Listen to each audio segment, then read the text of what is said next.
าวเช็ควันนี้พบกับนักแสดงสาวมากฝีมือจากละครเข้มข้นสุดเชื่อเฉือนเรื่องดงดอกไม้เบนซ์ปุญญาภรณ์ผู้หญิงทุกคนอะเลิฟซีนกับพี่พุทธหมดนะยกเว้นพี่เบนซ์โอ๊ยรำคาญเรื่องนี้ทำไมอ่ะเปิดเรื่องมาอย่าเราก็อีกเอาไหวสิ อะไรหรอทำยังไงก่อนเราจะหย่ากันอ่ะจูบกันสักทีได้ไหม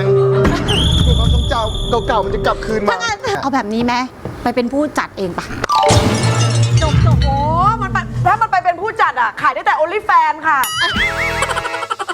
และพบกับการกลับมาอีกครั้งของบอยกรุ๊ปสุดฮอตมาแรงแห่งยุค Roxy วันนี้ยังไหนๆก็มากันครบแล้ว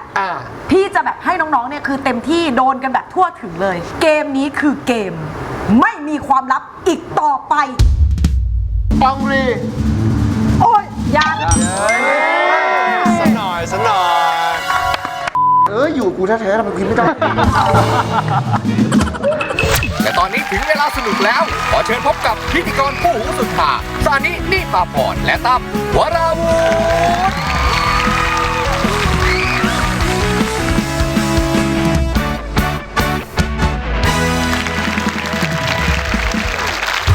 สวัสดีค่ะ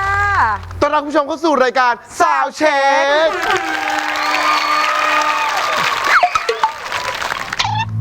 ว่าไงโบตันเธอจะพูดอะไรเหรอโบท็อก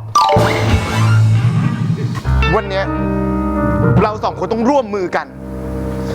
อย่าให้นางถิ่นสมรได้เจอกับพี่พงษ์เด็ดขาดฉันก็เลยนัดนางถิ่นสมรมาที่นี่นี่พูดจริงหรือเปล่าเพื่อไม่ให้เจอกับคุณพงษ์จริงอะเธอไม่ควรไปทำอะไรเขาเป็นเมียหลวงนะ เมียหลวงเก่าๆแบบนั้นน่ะเหรอมันจะสนุกอะไรถ้าพวกเราล่ะเธอไม่มีอะไรจะพูดเลยหรอบางทีฉันก็ตันแดหรอกฉันนัดนางถิ่นสมรมาที่นี่เพื่อมาเคลียร์กับมันเอาเลยถ้าเธออยากจะเคลียร์กับเขาไปเจอเขาเลยเพราะตอนนี้กำลังเข้มข้นมากๆต้อนรับพี่เบนซ์ปุญญาภรณ์จากละครเรื่องดงดอกไม้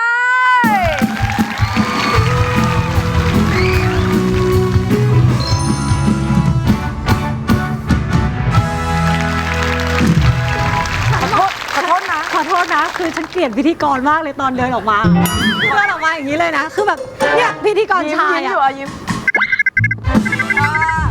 คือจิกกล้องกว่าพิธีกรหญิงสุดรับบทบาทมากแบบเขาเป็นคนที่อินบทบาทอะไรที่เป็นผู้หญิงเขาจะชอบมากหรอแล้วชีวิตจริงเป็นหรือเปล่าคนที่พูดอย่างเงี้ยโดนมาหลายคนแล้วโดนอะไรจ้ะแม่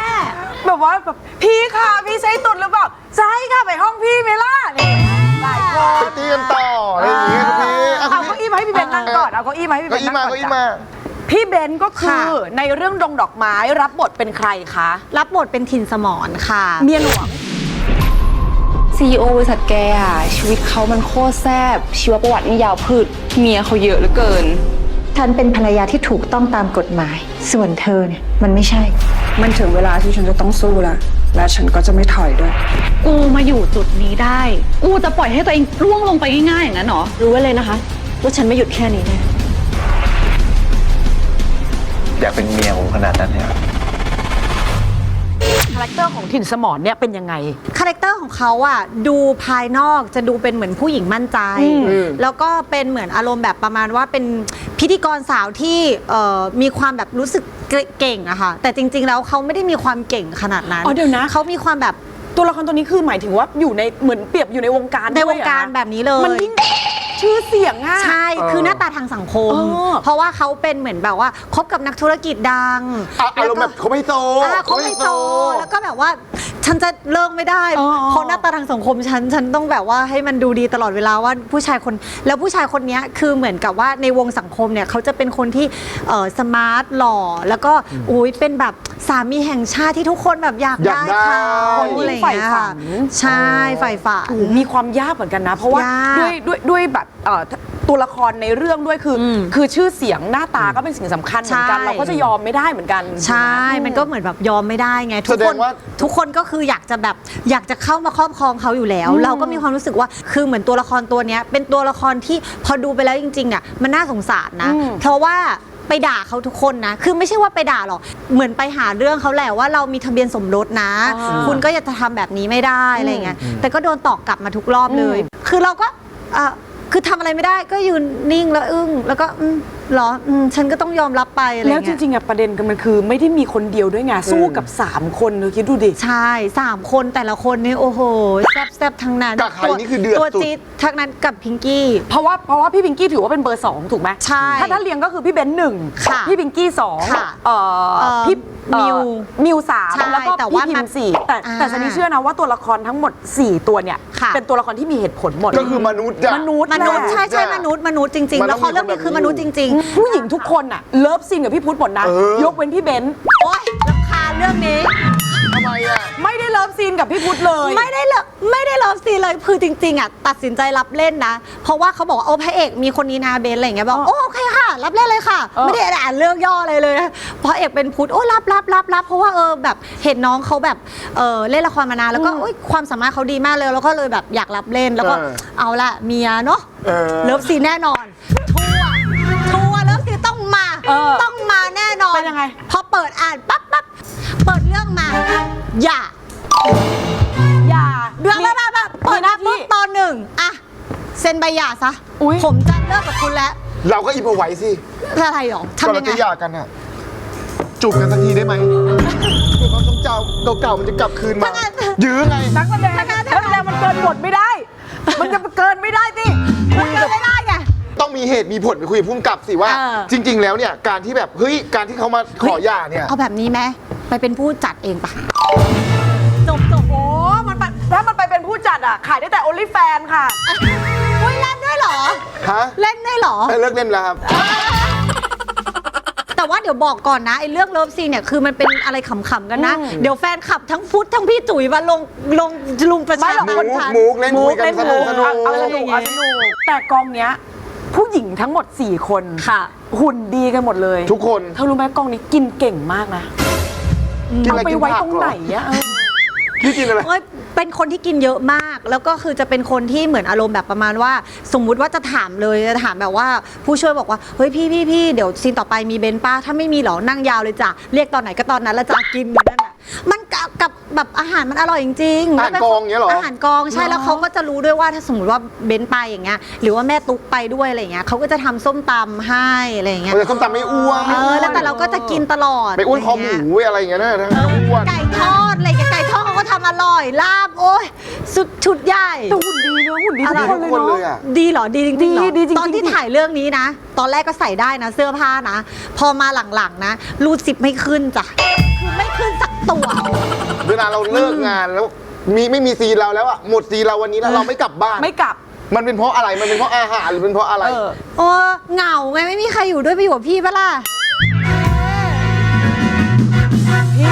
พี่เบนไอ้เนี่ยจริง พี่ นะ เป็นโสดเหรอพี่เป็นโสดเหรอพี่เป็นโสด ทำไมหรอ ไม่ถามจริงๆ แล้วจะจีบเหรอ โอ้ย จีบปะล่ะ แล้วจีบ จีบเลยเป็นพี่น้องกูเป็นพี่ ถ้าถามกันตรงๆอะ พี่น้อง ถ้าจีบแล้วจะติดไหม ก็ลองดูไหมล่ะ อย่างผมเนี่ยถือว่าสเปคพี่เบนไหม ไม่ โอ้โหไอ้ที่ถามจีบไหมติดไหมเนี่ยถามชัดเหมือนกันไอ้จะตอบไม่ก็ชัดเหมือนกั แฟนที่มันผ่านมาเนี่ยมีเคยคบกับคนที่แบบไม่ใช่สเปคเราไหม โอ้ยัง มีสเปคไหม มีสเปคไหมจริง ๆ ก็ไม่มีแต่ว่าชอบผู้ชายที่แบบว่ามีอายุมากกว่านิดนึงค่ะไม่ใช่แบบมีอายุด้วย คือ ความ โตกว่า คิด เราโตกว่าเรา ใช่อะไรอย่างเงี้ย สามารถนำเราได้ นำเราได้ เป็น เรื่อง ที่ปรึกษา ความ ได้ คิดนะ แต่ว่าเรื่องหน้าตาจริง ๆ ก็ได้หมดแหละได้หมดในที่นี้หมายความว่า ตี อันนี้ตีป่ะ นี่คือพยายาม พยายามแล้ว เลยนะ ตาโตสิ ตาโตสิอ่ะตาตีชอบคนผู้ชายยิ้มหวาน ยิ้มหวานด้วย ยิ้มอีกแล้วก็รั่วๆหน่อยรั่ว เต้นหน่อยไป ๆ เต้น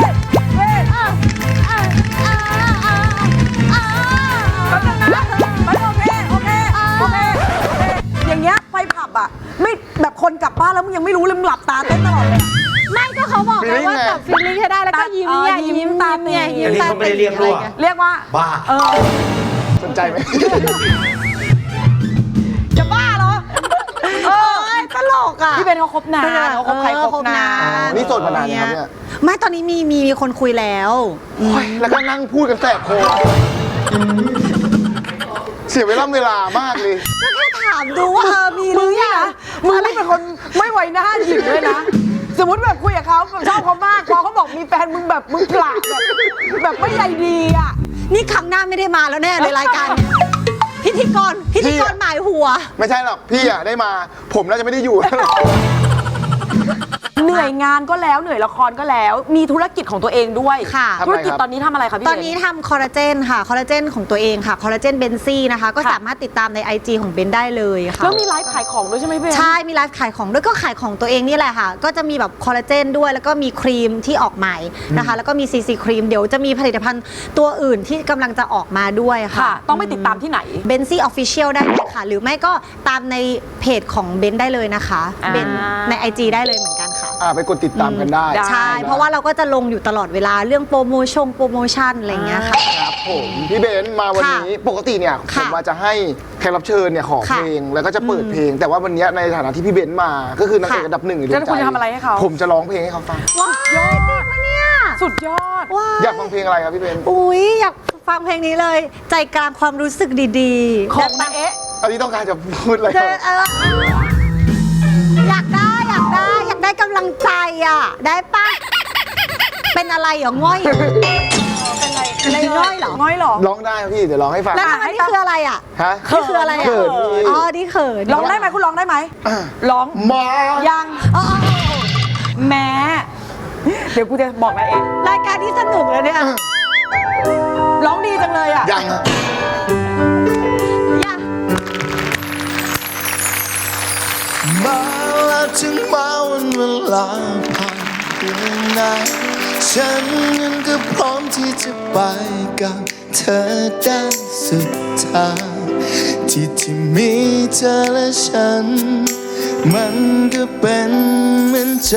กลางความรู้สึกดีๆโอ้โอ้โอ้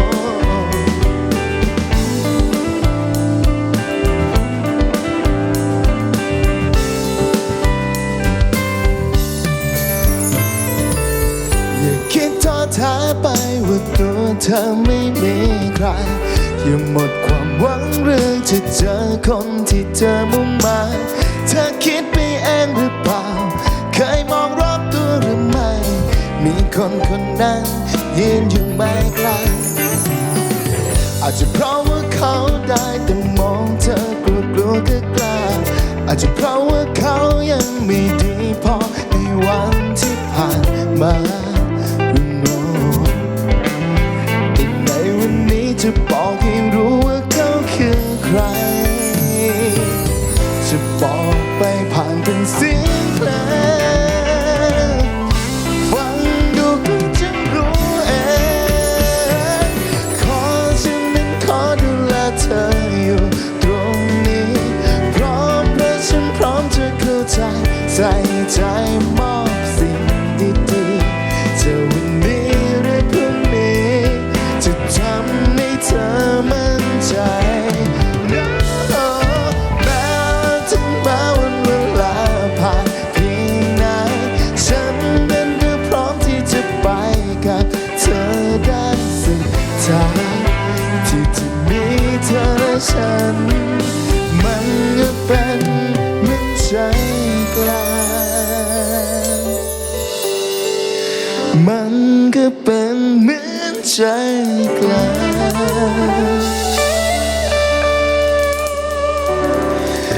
มันก็เป็นเหมือนใจ เอาอีกคนมาร้อง เอาอีกคนมาร้อง ความรู้สึกดีๆ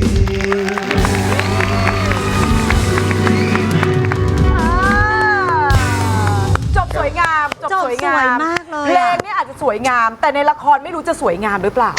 ก็ต้องไปติดตามดูนะคะ พี่เบนขาฝากละครหน่อยค่ะ วันไหนอะไรยังไงบ้าง ยังไงก็ฝากติดตามด้วยนะคะ เรื่องดงดอกไม้นะคะ เพราะว่าตอนนี้นะคะกำลังสนุกแล้วก็เข้มข้นมากๆเลยนะคะ แล้วก็เดี๋ยวจะมีตัวละครลับอะไร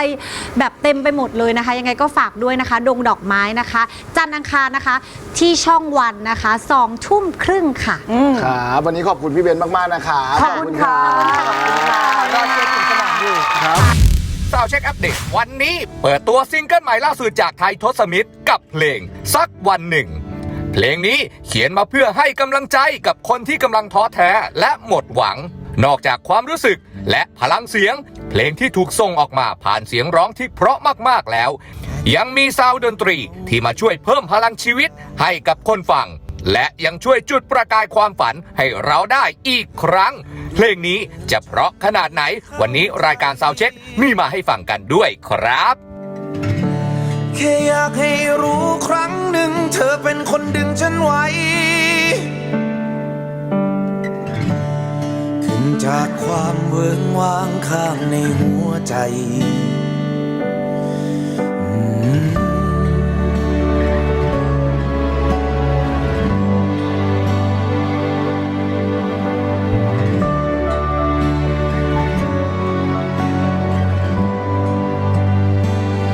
สักวันหนึ่งเธอจะรู้สึกอ่อนล้าคิดถึงบ้านเพื่อสักวันหนึ่งเธอจะหิวโซหมดหวังมากด้วยคำถามเมื่อถึงเวลาเธอต้องข้ามผ่านบทเรียนที่ใครเขียนก็ตามเพื่อสิ่งที่รักฉันจะยิ้มสู้ยัดยืนด้วยพลังยัดยืนด้วยพลังคุณผู้ชมสามารถฟังเพลงสักวันหนึ่งเต็มๆได้แล้วที่ YouTube จีนแลบนะครับส่วนตอนนี้บอยแบนด์สุดฮอตอย่าง Proxy รอเราอยู่แล้วไปสนุกกับพวกเขาในโชว์สุดพิเศษกับเพลงรอฟอรอกันได้เลยครับ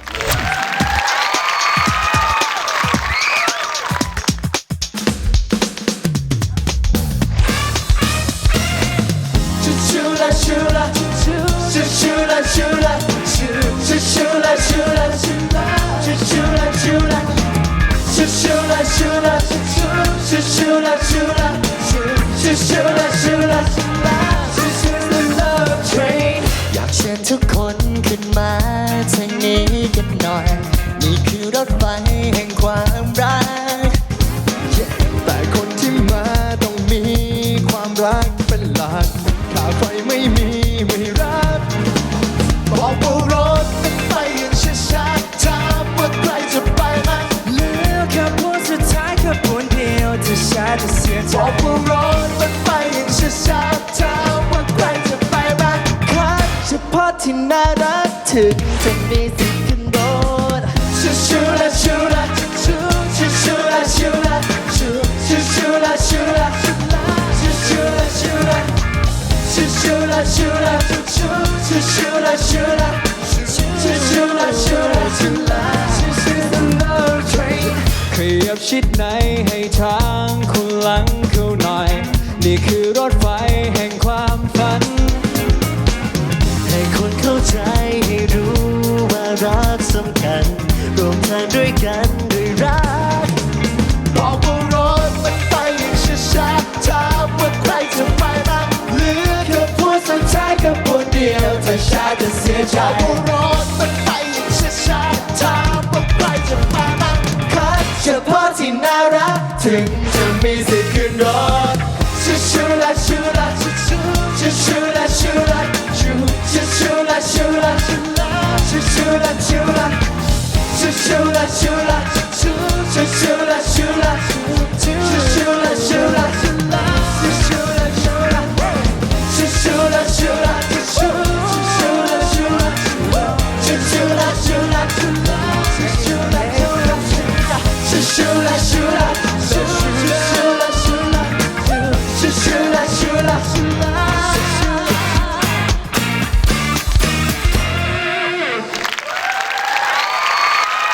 วันนี้ซาวด์เช็คขอต้อนรับพ็อกซี่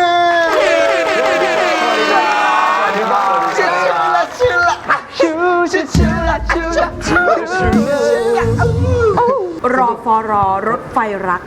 พี่เจแต่ในลูกเกิดไม่ทันใช่ไหม อย่าว่าแต่น้องเลยผมยังไม่ทันเลย ทำไมถึงเลือกเพลงนี้ครับ จริงๆ Proxy ชอบเพลงเก่าอยู่แล้วด้วยครับ อ๋อ จริงๆ เพลงพี่เจก็แบบเป็นตำนาน แล้วก็คุณพ่อของเราก็ชอบแล้วก็แนะนำมาด้วย เต้นได้ด้วย ใช่ แล้วแบ ถ้า บ รอบหน้ามาไม่ร้องเสียงรถด่วนขบวนสุดท้าย เข้ากับวงเขาด้วยค่ะ อันนี้เข้ากับวงด้วย วันนี้มาครบ ใช่ครับ โชกุนมาแล้ว ครับ เท่ากับว่า นี่เป็นครั้งแรกของโชกุน ถูกต้องครับ ใช่ไหม ตอนเนี้ยคือดังแล้ว กระแสดังมาก เพลง ค เขา น ดัง ไม่คุย เป็นยังไงบ้างกับฟีดแบ็กเพลงนี้ จริงๆก็สำหรับฟีดแบ็กเพลงคนไม่คุยพวกเราพ็อกซี่ก็เกินคาดมากๆครับคือไม่คิดว่าตอนที่เราปล่อยออกมาแล้วมันจะเป็นกระแสเป็นไวรัลจนคนแบบพูดถึงกันเยอะขนาดนี้ครับเพราะว่าตอนนั้นเราก็ช่วงนั้นอยู่ห้องซ้อมเยอะด้วยครับผมคือเรารู้ว่าเราเริ่มแบบเป็นที่รู้จักก็คือตอนที่เราไปออกงานแล้วมีแฟนๆแบบมางานพวกเรามากขึ้น แล้วก็ร้องเพลงพวกเราได้พวกเราก็ตกใจครับแล้วก็ต้องขอบคุณแฟนๆที่ทำแบบเทมเพลตใน TikTok ด้วยขอบคุณพี่ๆทุกท่านที่แบบเล่นเทมเพลตเล่นแผ่นเสียงเราแล้วก็ใช้แฮชแท็กของพ็อกซี่ด้วยก็เลยทำให้แบบพวกเราเริ่มมีชื่อเสียงขึ้นมาครับ แล้วตอนนี้งานเยอะไหมงานแบบพอเพลงคนไม่คุยมันประสบความสำเร็จแน่นอนในสิ่งที่ตามมางานอีเวนต์งานทัวร์ จริงๆเรื่อยๆครับผมแต่ว่าพ็อกซี่ยังว่างปีหน้าจ้างได้นะครับ จ้างเลย แต่วันเนี้ยเรารู้จักเพลงเขาไปแล้ว เพลงดังไปแล้ว ตัวตน วันนี้ไหนๆก็มากันครบแล้ว พี่จะแบบให้น้องๆเนี่ยคือเต็มที่โดนกันแบบทั่วถึงเลยนะจ๊ะ เกมนี้คือเกม ไม่มีความลับอีกต่อไป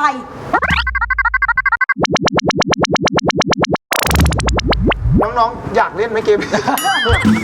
เวลาเราเอาเกมให้น้องๆเนี่ยเราเคยถามน้องไหมว่าความลับเนี่ยจะต้องเอามาถูกมาเปิดเผยน้องโอเคใช่ไหม ได้ครับได้ครับ ขอเชิญอุปกรณ์ค่ะ อุปกรณ์เอามา กล่องนี้นะคะจะเป็นกล่องที่มีชื่อสมาชิก Proxy ทั้งหมดเลยทุกคน โดยแต่ละคนเนี่ยตอนที่จับเนี่ยจะต้องสุ่มจับขึ้นมา1ชื่อ ถ้าได้ชื่อซ้ำคืน แต่ถ้าได้ชื่อเพื่อน จะต้องเล่าความลับของเพื่อนคนนั้นออกมาเต็มที่ถ้ามีความลับอะไรที่คนไม่เคยรู้ หยิบมาบอกเรา หรือถ้าใครแบบรู้เพิ่มช่วยกันได้ ในฐานะที่ว่าโชกุนเนี่ย ครั ไม่ บ ได้มาครั้งที่แล้ว เดี๋ยวโชกุนเริ่มก่อนเลย ได้ครับ ถ้าจับเป็นชื่อตัวเองก็คือจับใหม่นะ ได้ครับ โอ้ยเขาหยอกแรงมาก ไม่ยอมเลยกวงไม่ทั่ว และผู้โชคดีได้แก่ ใคร ใครอ่ะ คิม คิม เอาล่ะ คิมมา ความลับของคิมคือ เขามีเรื่องการกินนะเรื่องการกิน การกินเป็นยังไง ที่แบบว่าเขาจะกินยากนิดนึงครับผมอย่างตอนนั้นคุณไปกินแบบสุกี้กับพี่เขาอะไรเงี้ยซึ่งคุณเป็นคนที่กินอาหารรสจัดมากอะไรเงี้ยครับผมเลยตามไปคิมกินแล้วแบบว่าพี่จืดมากอะไรเงี้ยพี่คิมบอกว่าพี่กินเผ็ดไม่ได้ก็คิดว่าคงกินเผ็ดไม่ได้ประมาณนึงอะไรเงี้ย ไม่ใช่เผ็ดไม่ได้พี่ชอบกินแบบต้นตำรับ ต้นตำราไม่ต่างจากนั้นมาก็คือกินอะไรก็คือกินยากมากเพราะพี่คิมก็กินอาหารที่แบบว่ารสแบบง่ายๆไม่เผ็ดใช่ครับแล้วก็อีกเรื่องนึงก็คือพี่คิมแบบว่าเป็นคนที่มีลุคที่แบบว่าดูเป็นประธานไม่ว่าจะไปไหนก็เหมือนจะไปซื้อที่นั่นอะไรเงี้ยอย่างเช่นมาที่นี่อาจจะ ซื้อแล้ว ซื้อที่นี่อะ ซื้อแล้ว จะซื้อชาเช็คไหมพอดีว่ากำลังจะเทคพอดีเทคไหม ทิ้งไปพี่คิม ไม่ไหวครับไม่ไหว ไม่ไหวเอาลุกเขาดูเป็นทรงเป็นประธานบริษัท เขามีลุคเหมือนเจ้าของที่นู่นที่นี่ที่นั่น อ่ะคนต่อไปอองรี โอ้ยยาน สักหน่อยสักหน่อย อยู่กูแท้ๆทำไมกินไม่ได้ อองลีจับเลย อ ลู อก งรีพ่อชอบอาร์เซนอลเหรอ ใช่ครับ พี่อองรี นักตัวเอง ใครอ่ะใครอ่ะใครอ่ะใครอ่ะ ใคร วิกเตอร์เหรอครับวิกเตอร์เขาจะเป็นคนที่เล่นเกมแล้วเขาชอบสะบด ขนาดไหน เราเคยได้ยินอะไรมาบ้างอ่ะ แบบภาษาอังกฤษครับผม เหรอ ใช่ เป็นคำว่าอะไรบ้าง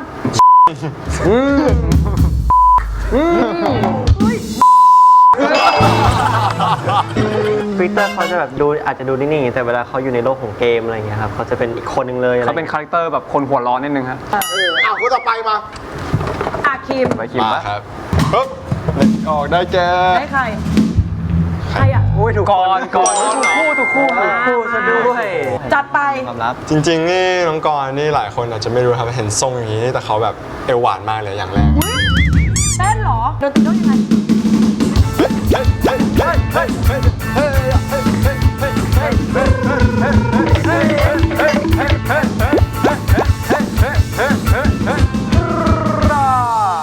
เราคงเก็บกดเท่ๆกันมาเยอะแล้วเนาะ พอแล้วลูกพอแล้ว ไม่มีใครห้ามเลย ไม่มีใครห้ามอะไรวะเนี่ย เดี๋ยวผมเดินไปหากันเลยครับ โอเคกันได้ค่ะ อุ้ย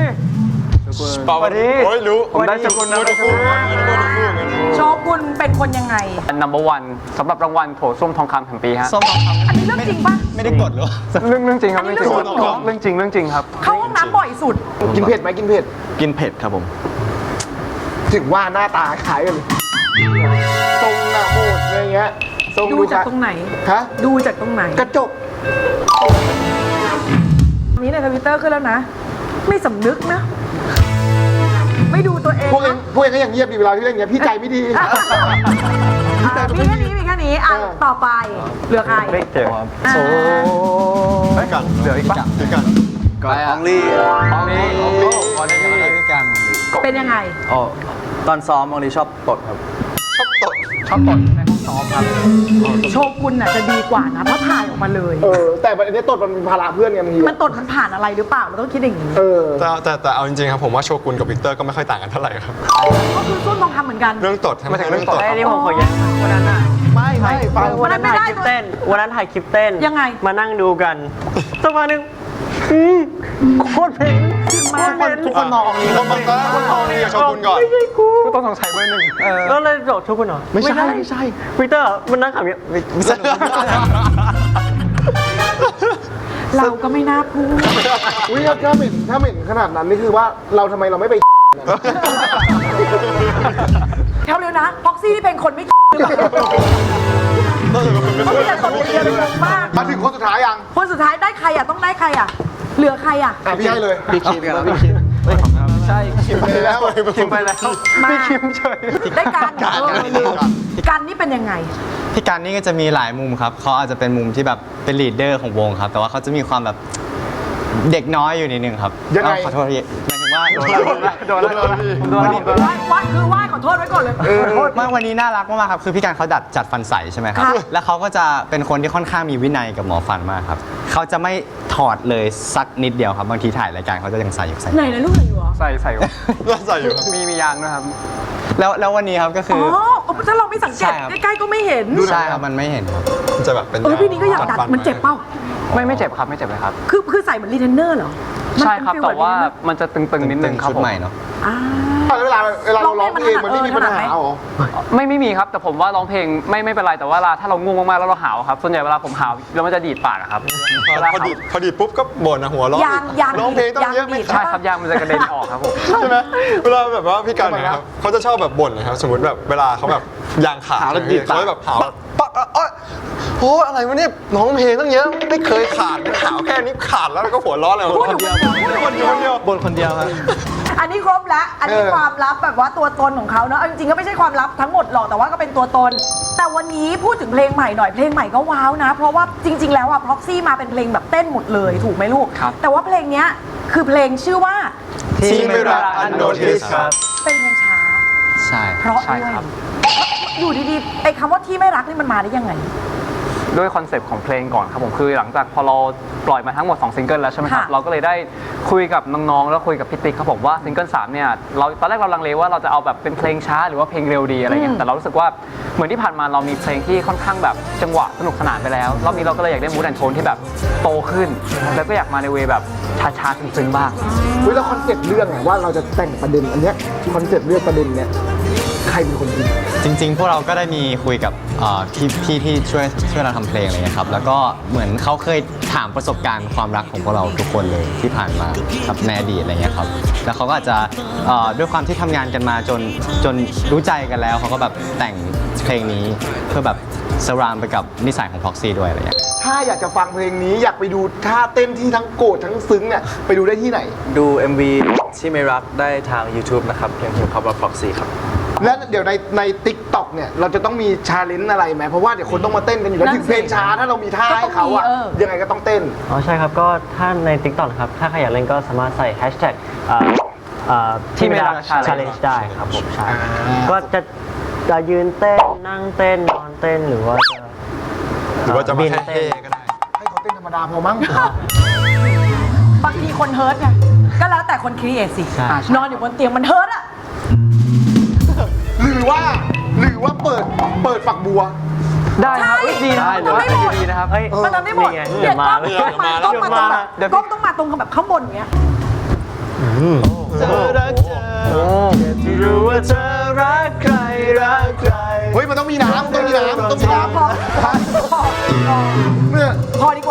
ฟีลลิ่งนะ ไม่เป็นไรไม่เป็นไร ยังมีงานอีกเยอะเลยนะ สำหรับใครที่อยากเต้นเพลงนี้ไปเต้นตามกันได้นะครับ ใช่ ต้องบอกว่าพ็อกซี่ได้สร้างเขาเรียกว่าความประทับใจให้คุณผู้ฟังมาแล้ว และด้วยเพลงคนไม่คุยวันนี้มาอีกรูปแบบหนึ่งอยากให้ทุกคนไปลองฟังและไปเต้นตามกันนะฮะวันนี้ขอบคุณพ็อกซี่มากๆครับ ขอบคุณค่ะคุณผู้ชมค่ะวันนี้ปิดรายการค่ะด้วยเพลงที่จริงต้องบอกอย่างนี้นะ เราเห็น Proxy นะคะ ตั้งแต่แรกเลยเห็นความสดใสของเขาแต่จริงๆเราก็อยากเห็นมุมเหมือนกันว่าเฮ้ยผู้ชายที่เป็นมุมแบบอ่อนแอบ้างเนี่ยจะเป็นยังไง แล้วก็เป็นมุมแบบของ Proxy จริงๆค่ะที่ไม่รัก Unnoticed ค่ะ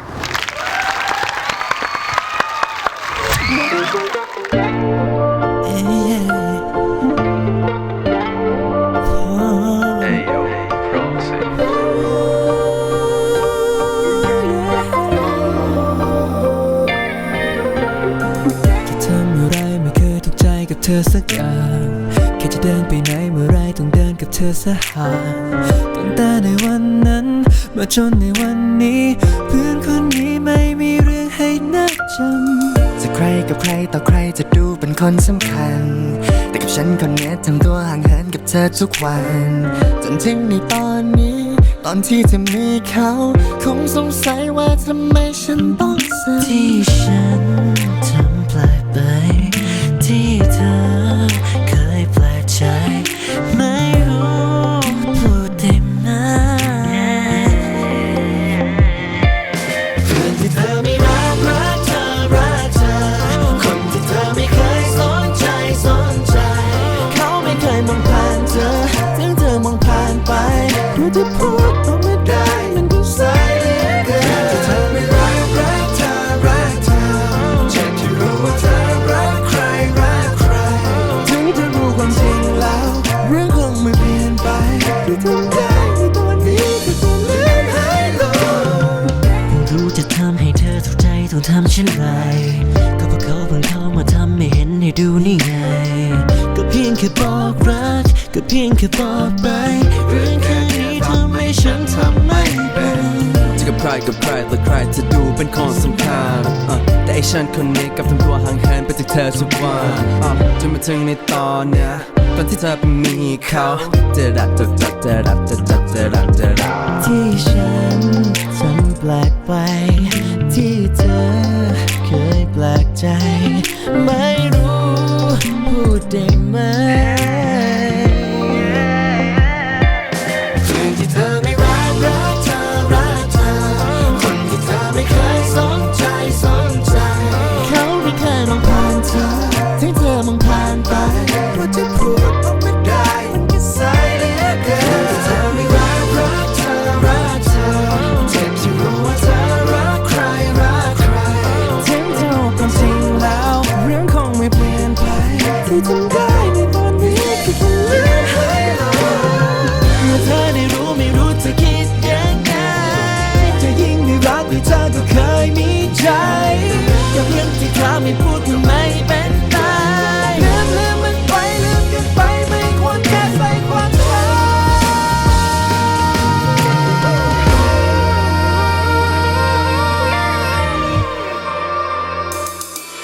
เพื่อนที่เธอไม่รัก